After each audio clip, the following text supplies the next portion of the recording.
যখনই দেখবে যে কিছু হয়নি তার মানে ডেফিনেটলি কিছু না কিছু হয়েছে।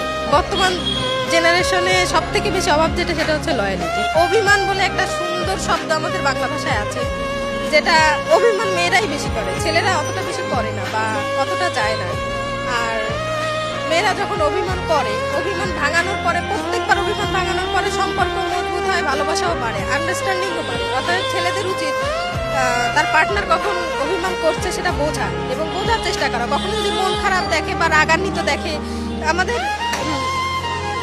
মেয়েদের একটা অভ্যাস কি যে মানে কিছু একটা হলো অভিমান করলে আমাদের যদি কেউ জিজ্ঞেস করা হয় যে কি হয়েছে বা কি সমস্যা, আমরা বলি কিছু না।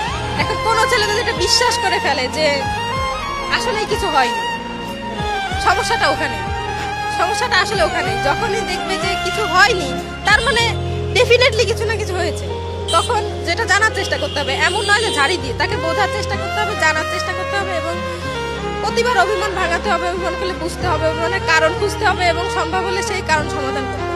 আর সব থেকে বড় কথা লয়াল থাকতে হবে। বর্তমান জেনারেশনে সব থেকে বেশি অভাব যেটা সেটা হচ্ছে লয়াল। ছেলে বলেন মেয়ে বলেন কেউই লয়াল না।